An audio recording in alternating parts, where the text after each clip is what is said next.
Shalom Bapak Ibu yang dikasihi oleh Tuhan. Kembali kita dalam renungan kita sehat kita. Buat salam sejahtera buat semuanya. Haleluya. Kita kembali dalam ibadah renungan hari ini. Sebelum kita masuk dalam kebenaran firman Tuhan, kita angkat satu pujian bahwa Yesus adalah Sang Juru Selamat kita. Amin. Haleluya. Dan nanti kita menyembah Tuhan, terus kita masuk dalam renungan firman Tuhan. Mari kita angkat pujian, Yesus Kau Juru Selamatku.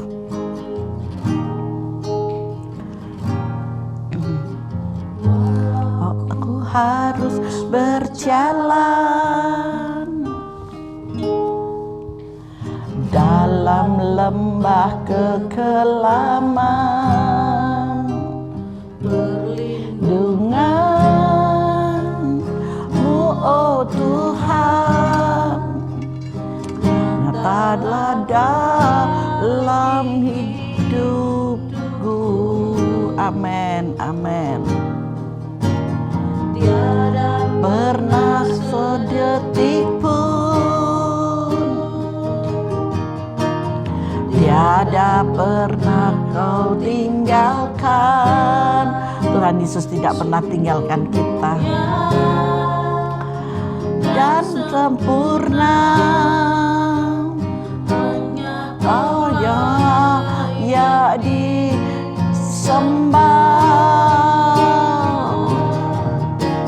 Yesus Engkau Juru Selamatku, dalam janji-Mu kebenanganku selamanya. Dan ku mengatakan setiamu Tuhan di hidupku. Haleluya. Hanya Dialah Sang Juru Selamat kita, hanya Dialah Gembala Agung kita. Walau kita harus berjalan di dalam suatu lembah kekelaman, tapi percayalah, jangan takut Bapak Ibu yang dikasihi oleh Tuhan. Ada perlindungan dan kuasa yang sungguh nyata. Amin, amin. Dialah hidupku. Amin. Tiada pernah sedetik pun, tiada pernah Kau tinggalkan. Tuhan Yesus tidak pernah tinggalkan kita. Amin. Sungguh mulia dan sempurnanya Dia buat saudara. Haleluya. Sembah Yesus Tuhan Juru Selamatku, dan Dia selalu ada di rumah saudara loh. Kemenanganku selamanya, dan ku nyatakan besar setiamu Tuhan di hidupku. Yesus Engkau Juru Selamatku, dalam janji-Mu kemenanganku selamanya. Dan ku nyatakan besar setiamu Tuhan di hidupku. Besar setiamu Tuhan di, amin. Besar setiamu Tuhan di mana? Di dalam kehidupan saudara. Besar setiamu Tuhan di dalam hidup saudara. Haleluya.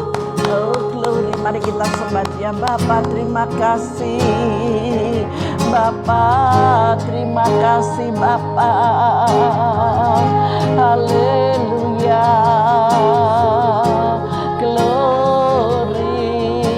Glory bagimu, haleluya, haleluya, haleluya, haleluya, haleluya. Sungguh besar setiamu, haleluya, haleluya. Sungguh besar setiamu, haleluya, haleluya. Sungguh besar setiamu. Terima kasih Tuhan, terima kasih ya Bapa, buat setiap kesetiaan yang telah kami terima darimu, haleluya. Terima kasih Yesus, terima kasih Bapa, haleluya.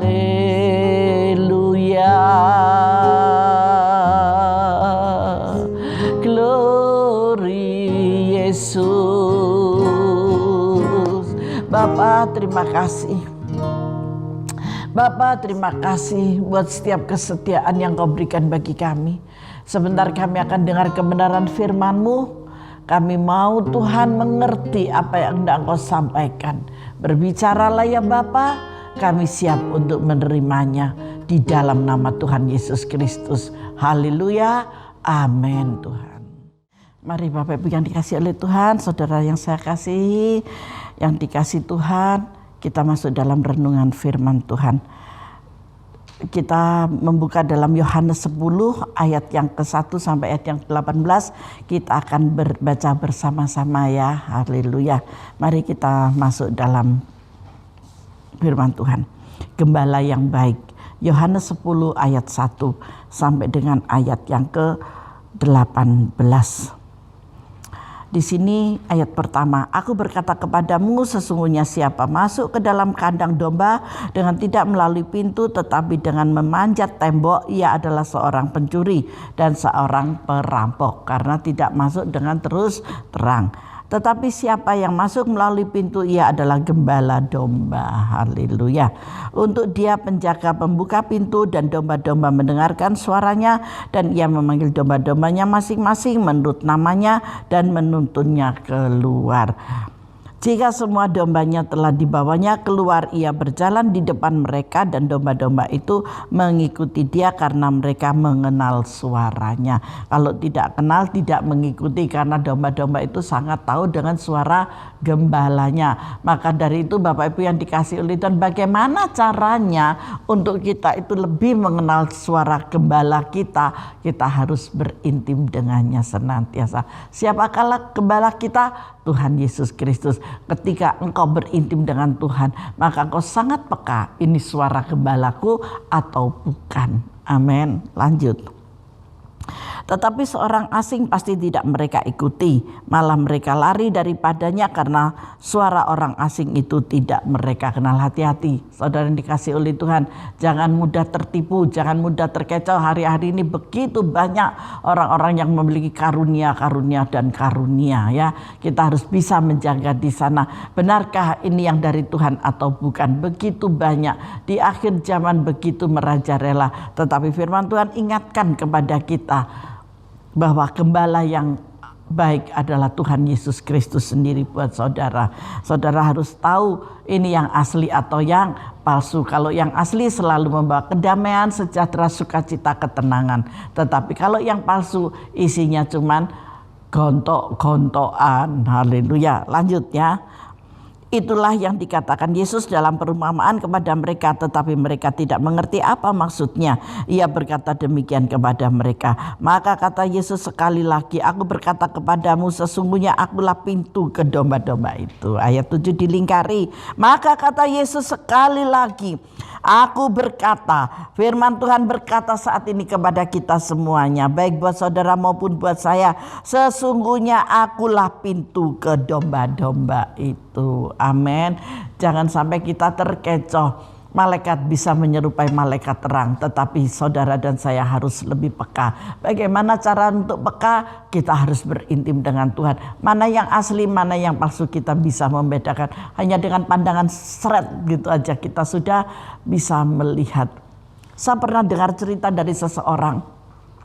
Zaman sekarang itu begitu banyak jambret, ya. Tahu jambret apa enggak? Gitu.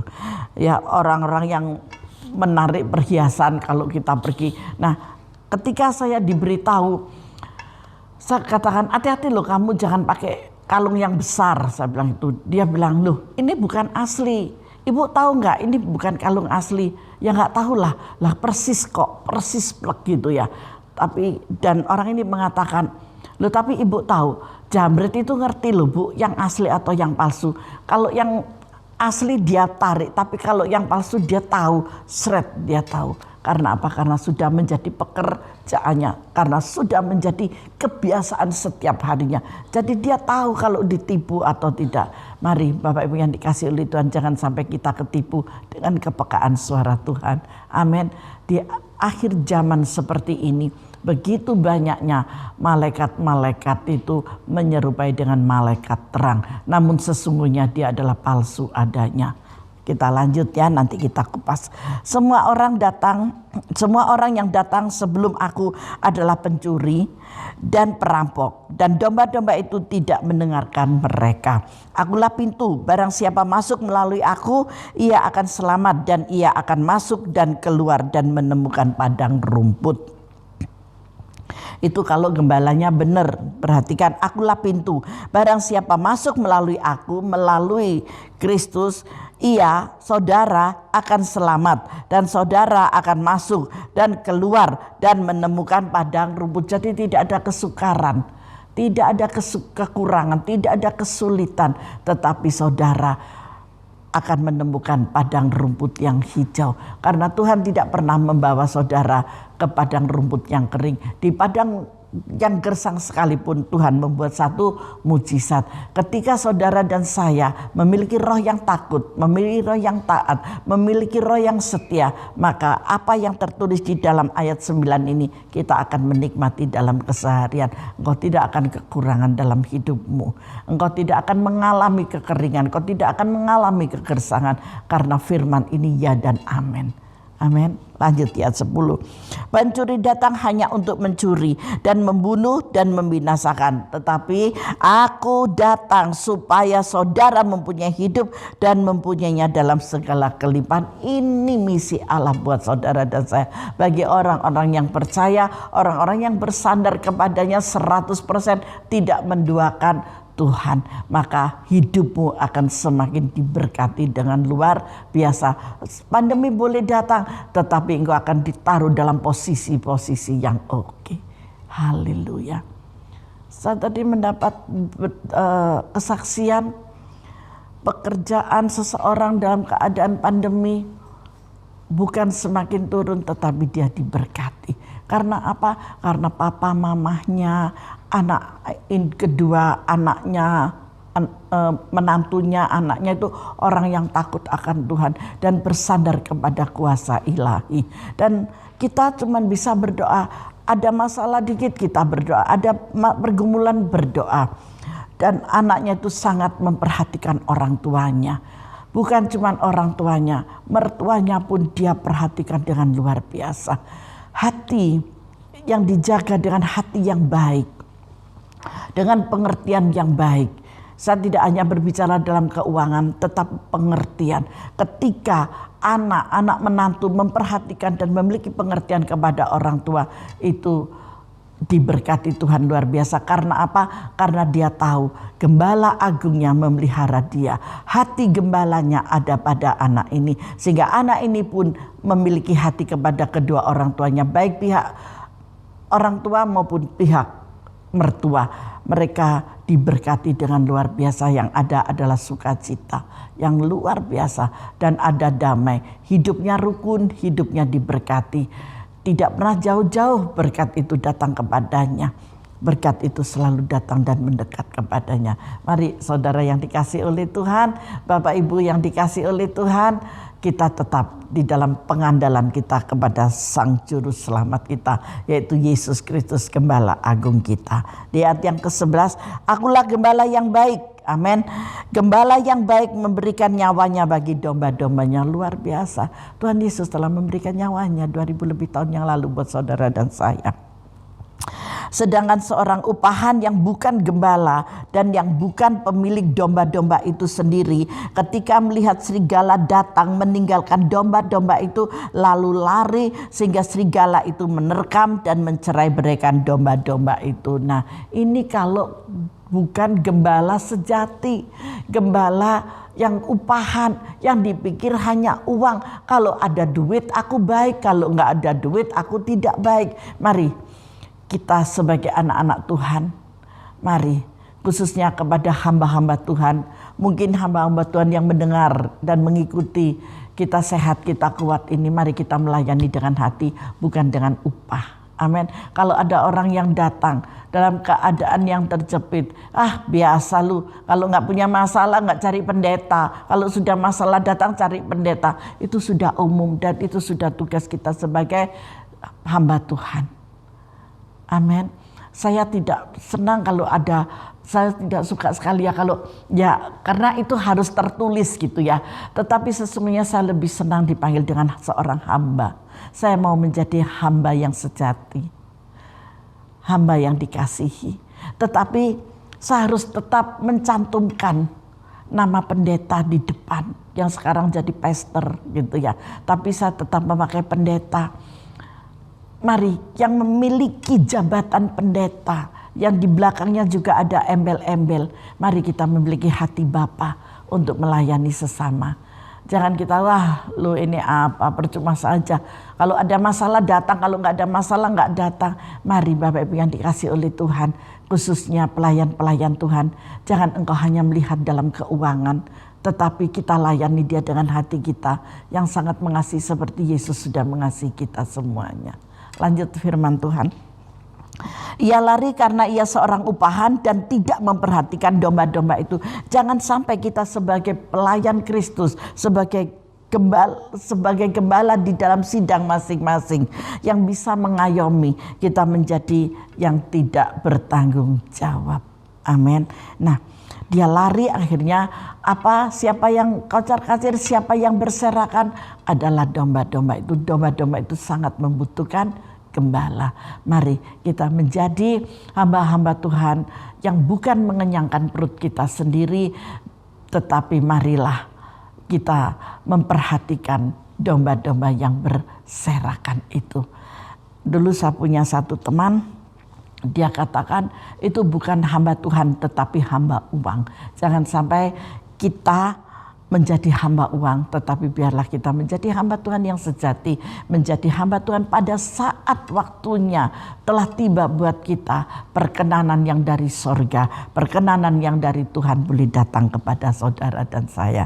Lanjut firman Tuhan, dengan cepat kita akan selesaikan. Akulah gembala yang baik dan aku mengenal domba-dombaku dan domba-dombaku mengenal aku. Sama seperti Bapa mengenal aku dan aku mengenal Bapa. Dan aku memberikan nyawaku bagi domba-dombaku. Ada lagi padaku domba-domba lain yang bukan dari kandang ini. Perhatikan hamba-hamba Tuhan yang mungkin ikut atau siapa yang ikut yang menjadi pelayan-pelayan Kristus. Ada lagi padaku domba-domba lain yang bukan dari kandang ini. Domba-domba itu harus kutuntun juga, dan mereka akan mendengarkan suaraku, dan mereka akan menjadi satu kawanan dengan satu gembala. Bapa mengasihi aku oleh karena aku memberikan nyawaku untuk menerimanya kembali. Tidak seorang pun mengambilnya daripadaku, melainkan aku memberikannya menurut kehendakku sendiri. Aku berkuasa memberikannya dan berkuasa mengambilnya kembali. Inilah tugas yang kuterima dari Bapakku. Wow, dahsyat, luar biasa. Berikan kemuliaan bagi Tuhan. Dialah gembala agung kita dan nyawa kita ada di dalam kuasanya. Maka dari itu Bapak Ibu yang dikasih oleh Tuhan, yang bersama saya mendengarkan kita sehat, kita kuat dalam renungan ini, jangan khawatir. Saya mengambil contoh di dalam 2 Korintus 11 ayat yang keempat. Di sini dikatakan 2 Korintus 11 ayat yang keempat, saya baca sedikit ya. Sebab kamu sabar saja jika ada seorang datang memberitakan Yesus yang lain daripada yang telah kami beritakan. Jadi kadang orang itu menyerupai malaikat terang. Dia membawa nama Yesus. Ditanya, ya aku percaya Yesus. Dia bawa nama yang lain. Nah, yang seperti saya katakan tadi, akhir zaman begitu banyak orang-orang yang mendapatkan karunia. Tetapi kita harus hati-hati. Kita harus tetap peka dengan suara Tuhan ya. Atau memberikan kepada kamu roh yang lain. Perhatikan baik-baik 2 Korintus 11 ayat yang keempat. Roh yang lain daripada yang telah kamu terima, atau Injil yang lain daripada yang telah kamu terima. Sepertinya sama, sepertinya, tetapi tidak. Yang saya tangkap dari sini, yang saya dapatkan dari sini di ayat yang ke-10, bahwa pencuri datang hanya untuk mencuri dan membunuh dan membinasakan. Perhatikan baik-baik ya. Dalam Yohanes 10 ayat 10 kita boleh membaca perbedaan antara sukacita kehidupan bersama Yesus dan kecemasan hidup bersama dengan setan-setan. Dengan penuh tipu muslihat datang sebagai malaikat terang. Saudara harus hati-hati. Jangan sampai seperti Hawa di Taman Eden ketipu dengan si setan itu. Nanti kalau sudah begitu, yang fatal adalah saudara sendiri. Di dalam 2 Korintus 11 ayat yang keempat ini, di sini saya catat, saya tulis, tetapi ia ingin menghancurkan kita. Setan itu ingin menghancurkan kita. Dan ia digambarkan sebagai pencuri yang mencuri, membunuh dan membinasakan. Itu adalah setan ya. Sebaliknya, Yesus ditampilkan sebagai pribadi yang memberi kehidupan, yakni hidup penuh dengan kelimpahan. Aku datang supaya mereka mempunyai hidup dan mempunyainya dalam segala kelimpahan. Kalau setan datang hanya untuk mencuri, membunuh dan membinasakan, di sini adalah perbedaannya. Tetapi kalau Yesus yang datang memberikan dalam segala kelimpahan. Nah, saudara dikasih oleh Tuhan, dua kenyataan ini terus-menerus berperang untuk merebut hati kita. Amin. Faham ya, di sini yang dibutuhkan adalah kepekaan. Kita memiliki pilihan, cahaya hidup bersama Yesus atau lembah kekelaman dalam tipu muslihat iblis. Iblis selalu menjanjikan yang baik, iblis selalu menjanjikan yang enak, tetapi hati-hati, itu tidak sejati, itu hanya sementara. Hidup atau mati, terang atau gelap, kepuasan atau kecemasan, keduanya memperebutkan kita. Siapa yang saudara pilih? Hidup atau siapa yang saudara pilih untuk hidup saudara, pencuri atau penyelamat, tergantung di dalam saudara. Kalau firman Tuhan sudah disampaikan, Injil kebenaran disampaikan, saudara masih menyimpang, saudara tidak mau berada di dalam terang ini, pilihan bukan di tangan Yesus, tetapi di tangan saudara. Pilihan bukan di tangan pendeta, pilihan bukan di tangan hamba-hamba Tuhan, tetapi di dalam saudara sendiri. Banyak orang-orang yang mau diselamatkan, tetapi mereka berlari, ada ketakutan. Tetapi mari, hati Bapa terbuka untukmu. Maka ada tulisan dikatakan, pintu anugerah masih terbuka. Selagi pintu anugerah terbuka, jangan segan-segan dan jangan takut untuk datang kepadanya. Yesus yang setia akan senantiasa membimbing saudara. Haleluya. Mau tahu judulnya? Dua kenyataan. Kenyataan apa? Yang satu membinasakan, yang satu memberkati dengan limpah. Pilihan ada pada saudara. Mari kita masuk dalam doa. Tuhan Yesus memberkati. Bapa, terima kasih. Taruhkanlah hikmat-Mu atas anak-anak-Mu Bapa. Ketika kami semua telah dimengertikan dan mendengar kebenaran firman-Mu ini, berikanlah kepekaan Tuhan atas mereka, agar mereka tidak ditarik di sisi yang lain untuk datang kepada iblis, di sisi yang lain untuk datang sujud menyembah kepadamu. Karena mereka diberikan janji-janji yang muluk-muluk tetapi itu tidak sejati. Tetapi ketika mereka datang kepadamu dengan jelas sekali Bapa, di dalam Yohanes 10 ayat 10, dengan jelas sekali Engkau nyatakan saat ini kepada setiap kami, berikanlah pilihan yang tepat buat anak-anak-Mu. Belas kasihan-Mu Bapa turunkan atas mereka, sehingga mereka peka dan mereka akan menjadi anak yang luar biasa, anak yang berbakti, anak yang setia, anak yang mengambil keputusan yang tepat Bapa. Biarlah mereka tidak memilih di dalam kegelapan, tetapi biarlah mereka memilih di dalam terang jalan kehidupan-Mu. Terima kasih banyak Bapa. Berkati anak-anak-Mu yang sedang di rumah, yang sedang bersama dengan hamba-Mu mendengarkan renungan firman Tuhan saat ini di dalam nama Yesus. Terima kasih Bapa, terima kasih. Terpujilah Engkau Tuhan sekarang sampai selama-lamanya. Haleluya. Amin. Tuhan Yesus memberkati kita semuanya.